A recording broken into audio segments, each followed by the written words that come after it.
Bismillahirrahmanirrahim. Alhamdulillahi rabbil alamin wassalatu wassalamu ala rasuli rabbil alamin nabiyyina wa habibina wa qudwatina Muhammad ibn Abdillah wa ala alihi wa sahbihi wa man walah, amma ba'du. Muslimin dan muslimat, para penonton sekalian, alhamdulillah hari ini Jumaat 27/11/2020 kita sambung hikayat fiqhiyah yang ke-10, iaitu kisah Nabi sallallahu alaihi wasallam salat 2 rakaat, salat zuhur ataupun asar 2 rakaat, terlupa. Maka berlakulah dialog di antara dia dengan Zulyadaini dan tersyariatlah cara-cara sujud sahwi. Ini semua hikmah. Mana kalau benda tak berlaku, macam mana kita nak tahu? Sudah pastinya kita banyak terlupa di akhir zaman ini dan awal zaman pun. Maka Allah Ta'ala dengan hikmahnya menjadikan peristiwa ini sebagai suatu perundangan. Jangan pula tuan-tuan kata Nabi pun larang. Ini semua hikmah. Hadis ini dikeluar oleh Imam Bukhari dan Muslim muttafaqun alaih an Abi Hurairah radhiyallahu anhu qala Shalla binan Nabiy sallallahu alaihi wasallam az-zuhra rak'ataini. Jadi riwayat ini Abu Hurairah direct selalu. Dalam riwayat ini kata shalla, ada riwayat kata ihda salatail ashi, salah satu daripada solat tengah hari. Tapi dalam riwayat ini dia pakai terus pergi kepada solat zuhur. Ada riwayat lain kata asar, boleh jadi ta'addud al-hawadis. Nabi solat zuhur 2 rakaat. Thumma sallam. Baginda sallallahu alaihi wasallam terus bagi salam.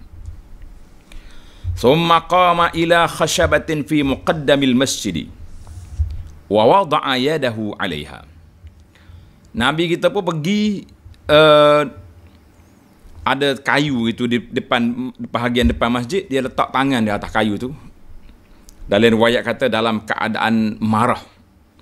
Mana ada satu benda yang, ada satu perkara yang dia fikirkanlah. Wa fil qaumi yawma idzin Abu Bakrin wa Umar. Dalam jemaah belakang Nabi sallallahu alaihi wasallam itu ada Abu Bakar, ada Umar, ada radhiyallahu anhu, mana 2 sahabat besar ni ada. Fahaba an yukallimahu. Dua-dua ni gerun, takut nak tanya Nabi sallallahu alaihi wasallam kenapa solat 2 rakaat, takut. Wa kharaja sar'anun nas. Orang ramai pun dah sudah solat, bangun keluar. Faqalu qasuratis salat. Solat pendek hari ni. Ada kata, ada setengah kita dia tulis qusiratis salat, mana dipendekkan solat. Wa fil qaumi rajulun kana an-nabiy sallallahu alaihi wasallam yad'uhu dzal yadaini. Jadi dalam rombongan, dalam jemaah tu ada seorang laki-laki yang Nabi panggil dia dzal yadaini, mana orang yang ada 2 tangan. Pelik kan? Kita semua ada 2 tangan. Kenapa? Tunggu dalam jawapannya. Faqala ya Nabi Allah. Zulyadaini yang berani bercakap. Dia kata, wahai Nabi Allah, anasita, Rasulullah lupa ke? Am qasurat, ataupun pendek. Maknanya solat zuhur dah pendek. Ada setengah naskah dia tulis qusirat, makna dipendekkan. Sama ada zuhur ni Nabi lupa ataupun sudah di syariat baru, mana pendek dah zuhur jadi 2. Faqala an-nabiy sallallahu alaihi wasallam lam ansa wa lam taqsur. Aku tak lupa dan solat tidak dipendekkan. Tak ada berlaku apa-apa perubahan. Qalu, orang ramai pun jawab, bal nasita ya Rasulullah. Kalau begitu Rasulullah lupalah sebab solat 2 rakaat. Qala, kata Nabi sallallahu alaihi wasallam, sadaqa Zulyadain. Nabi tanya sahabat, benar apa yang dikata oleh Zulyadain ni betul? Solat dua? Jadi sahabat bagi tahu, na'am, sahih. Faqama fasalla rak'ataini. Nabi pun bangun. Allahu akbar, masuk balik. 2 rakaat lagi tambah. Kemudian Nabi kita bagi salam. Summa kabbara. Lepas dia bagi salam, dia takbir fasajada. Nabi kita sujud misla sujudihi au atwal.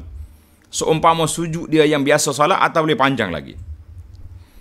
Summa rafa'a ra'sahu wa kabbar. Nabi kita angkat kepala duduk antara dua sujud, takbir lagi. Summa wada'a misla sujudihi. Kemudian dia pun sujud sekali lagi, letak kepala dia sekali lagi seperti sujud biasa atau lebih panjang. Summa rafa'a ra'sahu wa kabbar. Kemudian Nabi kita bangkit dan dia bertakbir.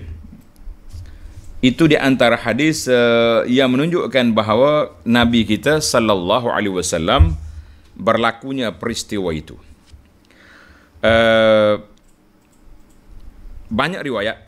Jadi kita ambil daripada apa yang disebut oleh dalam kitab kita ni. Kemudian riwayat lain kita akan cerita dalam syarah nanti insya-Allah. Hadis ini muttafaqun alaih. Dilalatul hadis, apa nama dilalatul hadis? Mana hadis ni menunjukkan kepada apa? Menunjukkan kepada sujudus sahwi sunnatun muakkadatun. Sujud sahwi itu satu sujud yang disunatkan secara muakkad, secara tuntutan yang kuat. Wahwa sajdatan qabla salam au ba'dahu. 2 sekali sujud sebelum salam atau selepas salam. Ada riwayat ni kata selepas salam. Ada riwayat lain kata qabla salam. Sujud, summa salam, kemudian Nabi bagi salam. Jadi bagaimana kita nak taufik antara riwayat-riwayat ini? InsyaAllah kita cuba lihat secara ringkas-ringkasnya. Baiklah para jemaah sekalian, itu fiqahnya. Kita pergi kepada 10 perbincangan dalam kisah ini. Jadi alhamdulillah muallif kita ni, Haidar Quffah ini, dia bawa setiap kisah ada 10 perbincangan. Yang pertama, rawi hadis ini siapa dia? Sayyiduna Abu Hurairah radhiyallahu anhu, as-sahabi al-jalil. Ana perhati tengok setelah kita baca 10 kisah ini, pengarang kita ni Abu Hurairah dia akan ulang balik nama dia, tapi ada orang panggil poin baru yang dia letak. Setiap kali dia ulang nama tu, dia tak ulang yang sama. Nama samalah, Abdul Rahman bin Sakhrin ad-Dawsi al-Yamani, Sayyidul Huffaz al-Athbat, kan.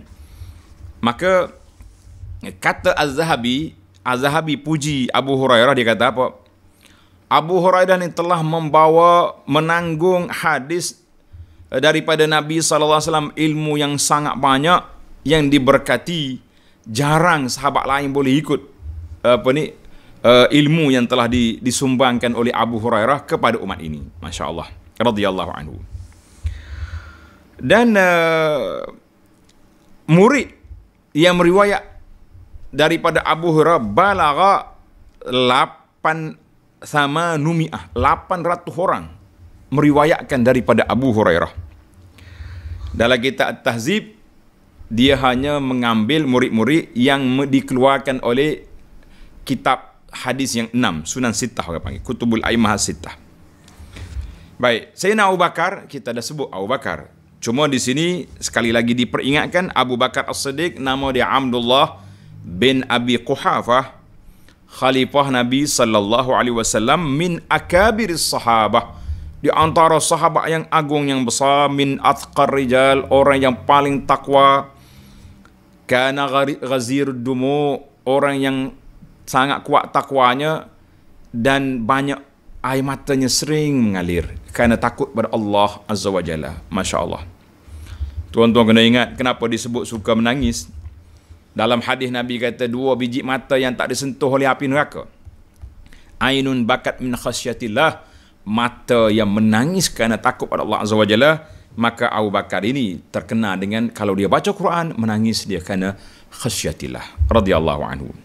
Seorang yang lemah lembut, seorang yang kasihan belas, seorang yang telah memberi sokongan dan dokongan kepada Nabi sallallahu alaihi wasallam dengan jiwanya, dengan harta bendanya, bahkan dikawinkan anaknya Aisyah dengan Nabi sallallahu alaihi wasallam sehingga menjadi salah seorang daripada isteri yang sangat disayanginya. Mata an salasin wa sittina sana. Abu Bakar meninggal ketika umur dia sama dengan Nabi 63 tahun. Kemudian dalam riwayat ini juga menyebut Sayyidina Umar. Siapa dia Umar? Umar bin Al-Khattab, Amirul Mukminin, salah seorang daripada khalifah Nabi sallallahu alaihi wasallam yang telah memerintah, dia lebih panjang pemerintahan dia daripada Sayyidina Abu Bakar kan. Dan riwayat dia sangat masyhur, kita pun sudah bincang dalam siri-siri yang lepas.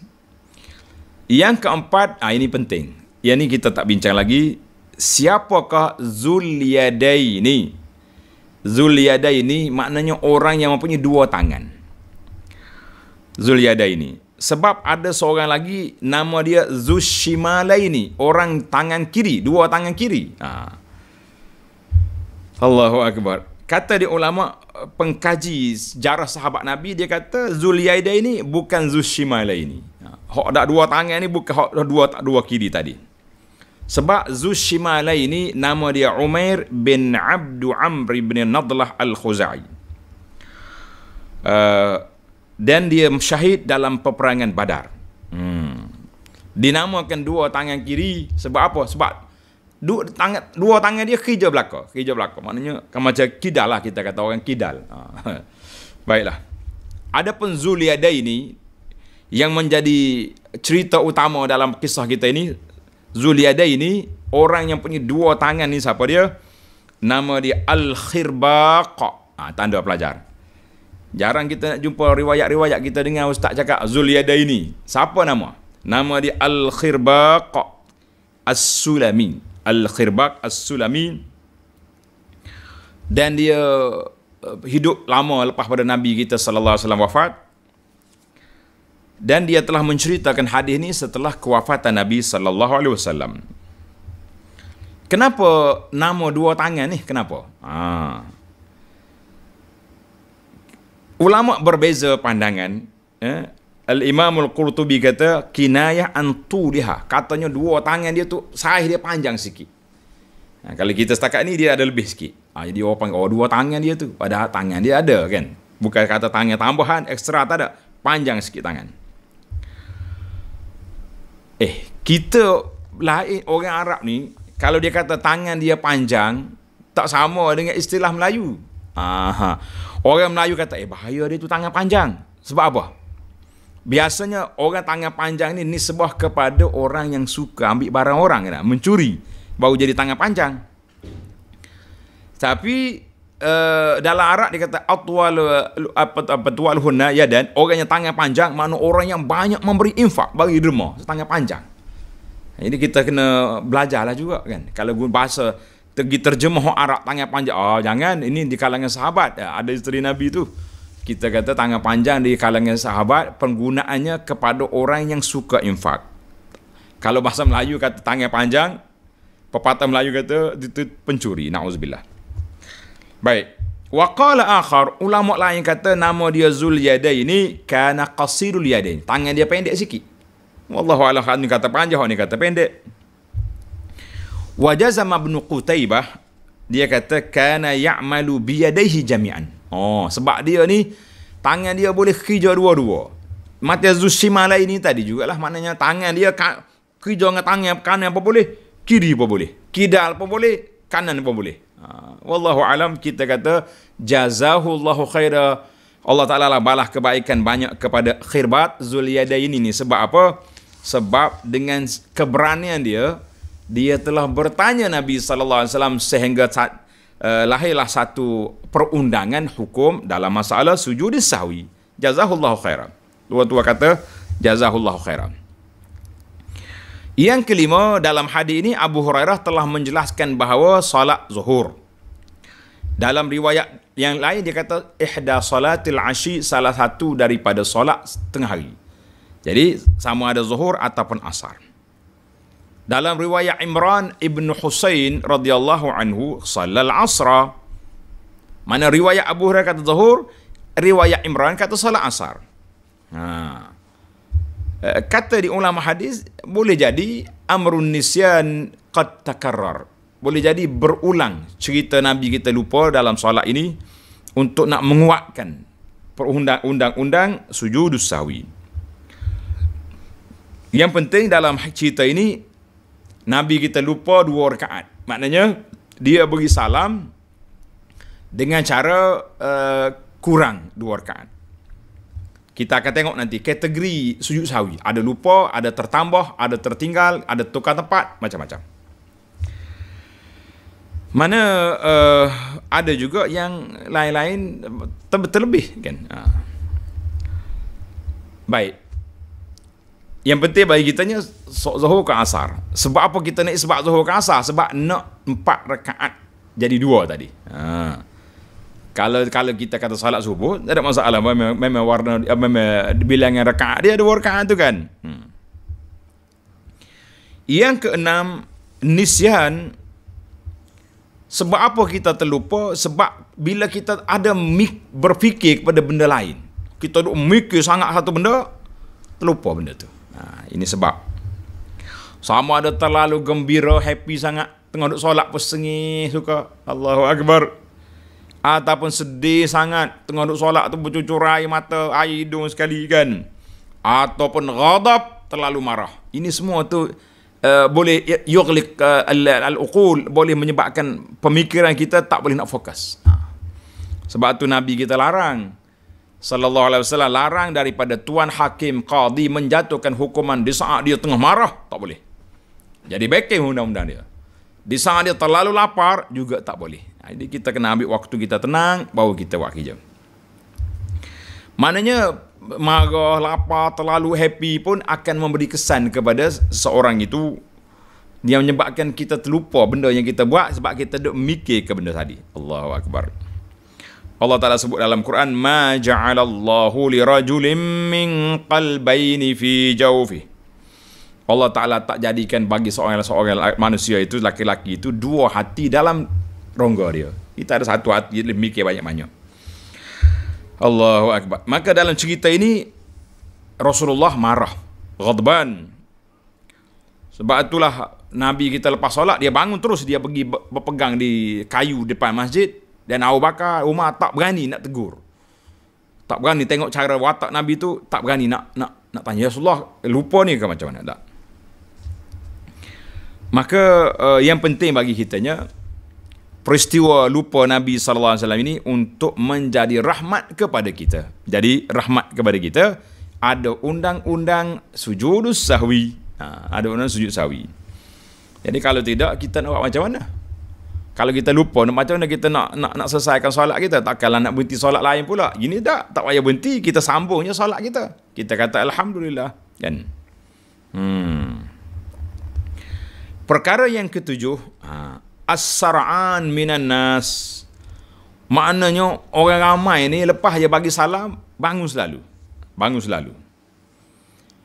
Di sini kita cuba stop sekejap. Anda duk perhati tempat kita pun sampai ke hari ni pun masih ada lagi kategori manusia seperti ini. Lepas solat, bangun. Nak gimana Pak Cik ni? Kadang-kadang dia duduk depan. Kalau musim PKP ni okey lah. Sebab sah jarak-jarak, dia boleh lalu. Tapi kalau waktu tak ada PKP, langkah kepala orang, ia menyibuk orang lain. Orang lain tengah duduk zikir, dia duduk sibuk nak lalu kan. Ada ulama kata, kenapa manusia gopoh nak keluar ni? Imma li syughulin. Mungkin ada suatu benda yang penting bagi dia. Contohnya, waktu ni zuhur ke asar tengok, Masya Allah, anak sekolah keluar ni. Kalau aku lambat pergi kan budak tu melompat di tepi jalan, duduk berkelahi dengan kawan ke, kena bully ke tak. Duduk main atas jalan raya ke, duduk beli coklat-coklat yang tak patuh kesihatan. Banyak hari ni kita duduk perhati tengok penjual-penjual ni hadahumullah. Dalam sekolah tak boleh masuk, dia pergi jual. Tapi pagar sekolah, makanan-makanan ringan yang tidak berkhasiat lah. Tak nak bagi duit dengan anak pun, kesian. Budak ni tak ada bekalan nanti nak beli. Budak ni pun dia tunggu, dia tak beli kat kantin, dia tunggu nak beli barang-barang yang tidak diluluskan itu. Macam mana? Ataupun li taba'in. Ni kita bimbang hari ni. Ataupun kerana tabiat. Tabiat dianya memang sudah solat balik. Tak ada kerja apa. Ana sekali tengok seorang pakcik lepas solat, Assalamualaikum, lompat dia keluar. Kita ingat kau ada emergency apa, nak pergi cari ambulans ke, nak pergi telefon ke bomba ke, rupanya keluar nak pergi jawab handphone orang call dalam poket dia, bunyi telefon nak keluar. Kita kata Masya Allah, Tabarakallah. Handphone zaman kita ini bukan zaman telefonnya kita duk pusing krek tu kan. Zaman dulu kalau kita tak angkat telefon, tak tahu siapa call. Zaman kita ini Alhamdulillah, kita tahu nombor ada kat situ. Mula-mula keluar telefon ni, kita rasa kalau tak jawab nanti kita call balik, kita kena bayar 20 sen. Sekarang ni mana ada sen semuanya free. Package. Mana package. Jadi jangan buat perangai lah. Kita dengan Allah Azza wa Jalla duduk habiskan zikir lepas solat dulu. Sama ada kita zikir sendiri kita, seperti kerana kita dah hafal zikir-zikir lepas solat kan. Kita dah belajar dalam zikir lepas solat kita ni. Saya hafal dah Ustaz. Orang kata Alhamdulillah kalau dah hafal, sibuk apa. Tapi biar habislah dulu zikir. Ini tidak lompat terus pergi, jangan. Yang ketiga, mungkin. Ini penting juga kita kena ingat. Kita kena bersangka baik. Ada setengah orang ni lepas dia solat, habis zikir, dia tak duduk. Langsung dia balik. Kenapa? Kerana ada masalah tertentu. Diriwayatkan daripada orang-orang yang soleh, sebab apa lepas solat dia tak mau duduk? Sebab dia tak mau bercakap dengan orang. Banyak sangat orang ni qila waqala, duk main cerita tu cerita ni. Kita ni suka sangat tatabbu' al-aqwal, suka sangat duduk cerita, membawa cerita. Dah. Paling tidak bersama kita ni, petang-petang ni soalan yang kita tanya, berapa orang hari ni kahwin? Na'udzubillah, kita minta berlindung dah. Tempat kita berapa orang? Kluster apa? Allahu Akbar. Itu soalan simple. Kalau tidak, mengumpat orang mari. Kan? Ada setengah ulama ni, dia tak mahu orang duduk tanya-tanya soalan yang pelik-pelik. Contohnya, diriwayat daripada Asy-Sya'bi rahimahullah ta'ala, dia kata apa? Aku lepas solat, aku tak nak duduk masjid. Dia balik. Laqad baghada ilayya al-ar'aitiyuna al-masjidah. Ia menyebabkan aku tak selesa duduk masjid ni kerana banyak penanya-penanya soalan-soalan andanya. RITU mana? Apa pandangan tuan? Apa pandangan tuan? Apa duk pandangan-pandangannya? Kalau ada kes, tanya je soalan. Apa hukum gini, Syekh? Kita jawab. Ni banyak pandangan sangat. Allahu Akbar. Ni apa pandangan tuan tentang solat jarak sah jauh? Dah, mufti dah jawab. Apa tak dengarnya? Kan? Apa pandangan tuan tentang virus corona ni satu konspirasi? Apa pandangan tuan, kita sekarang ni telah dikuasai oleh Dajjal. Jadi duk main RI tu. Kata Sya'bi ni ulama besar, dia kata aku tak suka dia. Menyebab aku tak suka dia di masjid ni sebab orang-orang duk nanya soalan-soalan andaian begini. Dia tak mahu dia. Baiklah. Yang pentingnya masyarakat tu keluar lepas pada solat, habis dia zikir dia keluar. Tak apalah, yang kita bimbang tempat kita ni tak habis zikir lagi ni. Keluar, orang duduk zikir kat depan, dia duduk buah di belakang. Ini sakit hati sungguh. Tak nak zikir balik tak apa. Jangan duduk bagi buka kelak buah kat belakang tu pula. Kita kata Masya Allah, Tabarakallah. Baik. Yang ke-8, dalam peristiwa ini, makmum terbagi kepada dua kategori. Kategori yang pertama, ahlul fadli wassalah, ahlul ilmi wal fadli wassalah ya'rifuna qadra al-ilmi wal ulama. Orang ada ilmu, orang ada kelebihan, dia tahu menghormati kedudukan para ulama. Contohnya Abu Bakar dengan Umar. Ini orang hebat. Bila orang hebat, dia tahu menghormati bagaimana nak hormat kepada Nabi sallallahu alaihi wasallam, dia tak berani tanya. Tak berani tanya. Sekumpulan lagi fi'ah as-saniyah, rendah sikit dia punya martabat. Dia walaupun dia sahabat Nabi, tapi level dia tak sama dengan Abu Bakar dengan Umar, kan? Dia orang ni dia akan tanya yang apa saja. Dia akan tanya. Tanya. Sebab itu kata di para sahabat, kami suka kalaulah dalam majlis tu ada orang Badui datang. Mana orang kampung mari, Dia akan tanya Nabi soalan yang pelik-pelik. Jadi Abu Bakar tak akan tanya soalan macam ni, Umar tak akan tanya, tapi sahabat ni mari tanya. Contohnya soalan tentang mata sa'ah, bila kiamat. Tak logik Sayyidina Abu Bakar dengan Umar akan tanya soalan ni bila kiamat. Sebab mereka dah belajar akidah daripada Nabi sallallahu alaihi wasallam daripada awal lagi. Kiamat tak ada siapa tahu kecuali Allah Taala yang Maha mengetahui. Tapi orang Badui, oleh kerana dia Badui, dia tak ikut protokol, dia mari tanya, "Ya Rasulullah, mata sa'ah? Bila kiamat?" Maka Nabi sallallahu alaihi wasallam tak jawab, bahkan Nabi tanya, "Ma'adatta laha?" Apa persiapan kamu tentang kiamat? Jadi Sayyidina Abu Bakar tak akan tanya soalan yang macam ni. Tapi soalan itu daripada orang-orang Badui memberi pulangan yang besar kepada kita bahawa soalan itu membuka ruang untuk soalan-soalan yang berikutnya. Jadi kita pun tahu, akhirnya Nabi kata, "Anta ma'aman ahbabta," kamu akan dibangkit pada hari kiamat bersama orang yang engkau sayang. Kita kata alhamdulillah, nuhibbullah wa rasulah. Kita sayang kepada Allah, sayang kepada Sayyidina Abu Bakar, sayang kepada Umar, sayang kepada sahabat-sahabat Nabi, sayang. Jadi kita kata kita sayang kepada mereka. Baik. Allah. Jadi kita hari ni pun kadang-kadang orang yang tak menghormati. Kalau tengok ke penulis-penulis dalam Facebook, hadis wala haraj. Tak tahu siapa, dia tak setuju, dia rempuh. Dia komen kat bawah tu, macam dia tu ulama besar. Kan? Allahu Akbar. Tak kira lah orang ni bertarah siapa dia, mufti ke, bertarah syekh, al-alim, al-alamah, sama yang bagi dia. Tak setuju dengan kepala dia, komen. Perli, istihza. Jadi kita kena hormat pada guru-guru kita. Kita ni kadang-kadang nak tanya tuan guru, kita takut. So orang lain tu tanya. Baiklah, masa kita sekejap je ni. Yang ke-9, as-sujulis sahwi sajdatan. Sujud sahwi itu ada 2 kali sujud saja. Dia ada beberapa keadaan kita sujud kerana terkurang, macam tadi. Kemudian ada katanya kita sujud kerana tertambah. Orang ni terlupa, rakaat yang keempat, dia ingat baru 3, dia bangun. Dia bangun kan. Ada juga orang yang bertukar tempat. Contohnya, dia ni terlalu khusyuk lebih sangat, dalam sujudnya dia baca Al-Fatihah. Macam mana dah? Jadi tukar tempat dia panggil. Salah tempat.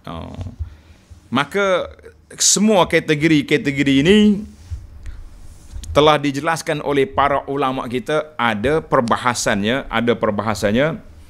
Ana tak bacalah di sini para jemaah sekalian, cuma saya syorkan para jemaah boleh tengok dalam kitab yang saya mengajar, di antaranya kitab Al-Fiqhul Manhaji, tanda Fiqh Manhaji, jilid yang pertama saya sudah baca, tengok di YouTube. Halaqah Abu Anas mana cari Fiqh Manhaji, siri yang ke-32 dalam bab sujudus sahwi.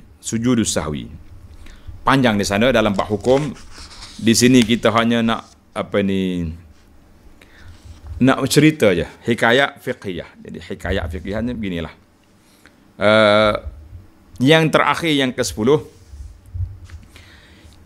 satu lagi kitab yang saya baru khatam, nama dia Al-Mu'tamad fil Fiqh Syafi'i. Tengok juga dalam Halaqah Abu Anas, dalam Mu'tamad, cari bab sujud sahwi. Alhamdulillah, penjelasan sudah dijelaskan. Saya minta maaf lah kerana masa kita terhad di sini. Kita hanya di antara Maghrib dengan Isya je ni. Baik, yang ke-10, ulama berbeza tempat sujud sahwi ni 8 pendapat. Allahu Akbar kan. Dia kata ada kata sujud sebelum salam. Siapa dia? Mazhab kita Syafi'i, semua sujud sahwi qabla salam, sebelum salam belaka. Mudah. Ada ulama mazhab Hanafi kata tak, sujud sahwi lepas salam. Lepas kita bagi salam, kita sujud. Baru jadi sujud sahwi. Pendapat yang ketiga berbeza-beza, mura'at ma warada an Rasulillah sallallahu alaihi wasallam. Kita kena tengok kategori. Hadis terkurang, Nabi salam bila? Nabi bagi sujud bila? Lepas salam. Kita buat situ. Hadis tertambah, Nabi kita sujud sebelum salam, maka kita kena ikut. Ni orang nak jadi imam ni kena peka benar lah. Macam mana kita nak kira tak? Kena kita panggil, kita kena peka. Oh, ni terlebih ke kurang? Sebelum ke selepas, kena ngaji hadis sikit lah. Ada juga pendapat yang mengatakan ya takhayyarus sahi, kita boleh ambil je lah, kan? Sama ada nak sujud sebelum salam atau lepas salam, sebab semua riwayat itu ada daripada Nabi sallallahu alaihi wasallam. Cuma mazhab Syafi'i senang, belum salam belaka. Lepas bagi sujud baru bagi salam. Hanafi lepas salam belaka. Cuma masalah kita ni kadang-kadang terlupa 2 kali. Macam mana terlupa 2 kali? Sepatutnya kita sujud sawi kan? Sepatutnya kita sujud sawi. Lupa pula. Lupa atas lupa. Nak sujud sawi terlupa pula sujud sawi. Apa kita nak buat? Bagi salam. Patut sujud sawi. Habis kita Syafi'i belum salam. Nak kata macam mana belum salam? Dah kita lupa pula. Itu dia panggil lupa dalam lupa. InsyaAllah. Kata di para ulama, inna dina yusrun, agama itu mudah, dan orang yang lupa ni pula tak sempat dah nak mikir panjang-panjang. Sama ada nak cari nas hak lepas ke, hak sebelum ke, selepas salam. Maka eloklah kalau kita boleh sujud sebelum salam. Kalau kita ingat, kalau terlepas, terlupa juga. Kalau yang kedua, sujudlah lepas salam, insya-Allah. Kerana dua-dua tu ada riwayat daripada Nabi sallallahu alaihi wasallam. Yang pentingnya jarak tu jangan lama. Sebab itu para ulama kata boleh kita bercakap beberapa patah perkataan seperti peristiwa yang berlaku kepada Zulyadaini tadi. Apa dia Zulyadaini tadi? Rasulullah, ya Nabi Allah, qasar ke lupa? 1. Maka Nabi kata tak qasar tak lupa. 2 kan. Lepas tu Nabi tanya, betul? Betul. Jadi ada 6 patah perkataan. Jadi kita kata yang pentingnya jangan bercakap panjang dan jangan terlalu lama. Kalau lama sangat jarak, maka tak bolehlah, kita kena solat semula. Alhamdulillah. Tamatlah kita hikayat yang ke-10 dalam siri ini. Mudah-mudahan ada manfaatnya kepada kita insya-Allah. Subhanakallahumma hamdika asyhadu an la ilaha illa anta astaghfiruka wa atubu ilaih. Wa sallallahu ala nabiyyina Muhammad wa ala alihi wa sahbihi ajma'in. Walhamdulillahi rabbil alamin.